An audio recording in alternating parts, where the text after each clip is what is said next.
क्या पेट्रोल में एथेनॉल मिलाने से महंगा हो रहा है आपका अंडा? पेट्रोल पंप पर आपकी गाड़ी में डाला जा रहा पेट्रोल क्या आपकी नाश्ते की प्लेट पर असर डाल सकता है?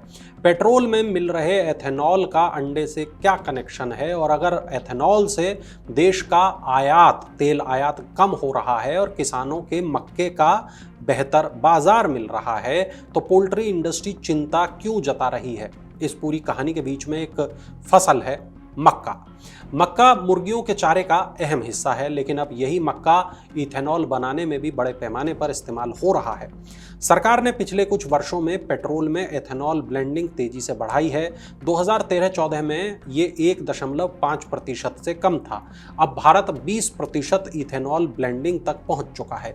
सरकार के मुताबिक इसके कई फायदे हैं। इससे कच्चे तेल के आयात पर निर्भरता कम होती है, विदेशी मुद्रा की बचत होती है, किसानों को अपनी फसल के लिए नया बाजार मिलता है और देश के ऊर्जा सुरक्षा मजबूत होती है। लेकिन सवाल ये कि इतना एथेनॉल आएगा कहां से?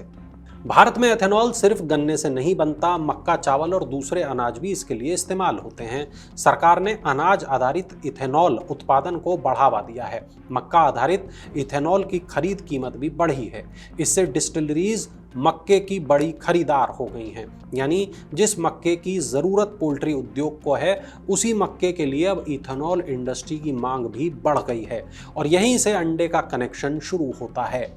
मीडिया रिपोर्ट्स के मुताबिक करीब 3 साल पहले मक्के की कीमत लगभग 14,000 रुपये प्रति टन थी और अब ये करीब 26,500 रुपये प्रति टन पर पहुंच गई है। रिपोर्ट ये बताती है कि पिछले 5 महीने में ही मक्के की कीमतों में करीब 20% का उछाल आया है। अब सवाल, मक्का महंगा होने से अंडे पर इतना असर क्यों पड़ सकता है? दरअसल पोल्ट्री फीड में मक्का ऊर्जा का प्रमुख स्रोत है और इसकी हिस्सेदारी काफी बड़ी होती है। एनईसीसी के एक वरिष्ठ अधिकारी के मुताबिक पोल्ट्री उत्पादन की लागत में मक्के का हिस्सा करीब 65 से 70% तक हो सकता है।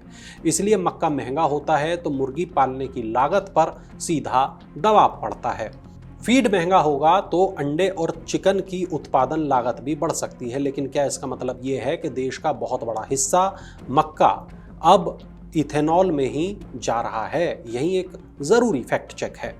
मीडिया रिपोर्ट्स में संसद के आंकड़ों के हवाले से करीब 43.4 मिलियन टन मक्का उत्पादन और लगभग 17 मिलियन टन मक्का एथेनॉल में इस्तेमाल होने की बात कही गई है। इन्हीं आंकड़ों के आधार पर करीब 37% मक्का इथेनॉल में जाने की बात सामने आती है। लेकिन 43.4 मिलियन टन वाला उत्पादन का आंकड़ा 2024-25 का है। कृषि मंत्रालय के 2025-26 के तीसरे अग्रिम अनुमान के मुताबिक देश में मक्का उत्पादन बढ़कर रिकॉर्ड 55.093 मिलियन टन रहने का अनुमान है, यानी पिछले साल के मुकाबले तकरीबन 11.7 मिलियन टन ज्यादा। इसलिए पुराने उत्पादन आंकड़े और मौजूदा इस्तेमाल के अनुमान को मिलाकर यह कहना कि आज देश के कुल मक्के का ठीक 37% इथेनॉल में जा रहा है, पूरी तस्वीर नहीं दिखाता। तो क्या बढ़ता उत्पादन पोल्ट्री इंडस्ट्री की समस्या को खत्म कर देता है? ऐसा भी नहीं है। मक्के का उत्पादन बढ़ा है, लेकिन उसके खरीदार भी बढ़े हैं। मक्का पोल्ट्री और पशुओं के चारे में जाता है, स्टार्च और दूसरी इंडस्ट्री इसका इस्तेमाल करती हैं। अब इथेनॉल कंपनियों की मांग भी इसमें जुड़ गई है। सरकार ने मक्का आधारित इथेनॉल को प्रोत्साहन दिया है। पेट्रोलियम मंत्रालय के आंकड़ों के मुताबिक मक्का आधारित इथेनॉल की खरीद की कीमत ESY 2021-22 में 52.92 रुपये प्रति लीटर थी। ESY 2024-25 में ये बढ़कर 71.86 रुपये प्रति लीटर हो गई। सरकार का तर्क है कि इससे किसानों को मक्के का बेहतर बाजार मिलता है, साथ ही पेट्रोलियम आयात पर निर्भरता घटाने में मदद मिलती है। लेकिन यहाँ सबसे बड़ा सवाल, क्या इथेनॉल के कारण अंडे लगातार महंगे हो रहे हैं? तो जवाब है नहीं।